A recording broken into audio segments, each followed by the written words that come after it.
አይ ቲንክ ሶስተኛው ግጭት ሲካሄድ አንዱ ኢሹ ሆኖ መጥቶ የነበረው አከራካሪ ቦታዎችን በግድ እናስመልሳለን በሚል ነበር በቲፒኤልኤፍ ሳይድ እና ሶኛ ጋር የነበረው ዝግጅት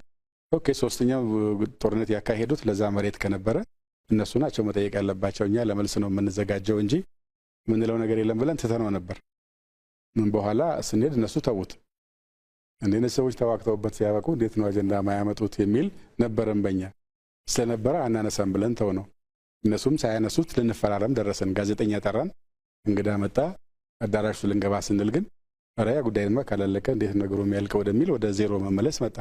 ሶፊ ተነጋግረህ ጨርሻለሁ ብለህ ወረቀት ላይ አስቀምጠህ ከዛ ግን የረሳሁት ነገር እኮ አለ አይባልም ቢኮዝ ራስተን ሳይሆን የተወነው አውቀን ስንሄድ ጀምሮ ተነጋግረን የተወነው እነሱ ደግሞ እዛ ላይ አለመነሳቱ ስለዚህ ተስማምቷል ማለት ነው ለኛ የተወለን መንግስት ብለን እናነሳለን ስላሉ ጥበብ ነው ብለው ተውት እኛ ደግሞ እነሱ ካላነሱት እኛ ማንሳት የለብንም ብለን ጥበብ ነው ብለን ተው ነው ኋላ ግን ተገለበጠና ነገሩ ኢሹ ሲሆን ሊፈታብን ነበር የነበረውና እሱን አትሊስት የፕራይም ሚኒስትሩም ኢንቮልቭመንት ኖሮ የሚያቀራረቡን ሰዎችም ወሩም አይ ቲንክ በዚች ኬዝ ሀመርም ፖዚቲቭሊ ኮንትሪቢዩት አድርጓል ቢኮዝ ልንፈርስ ነበር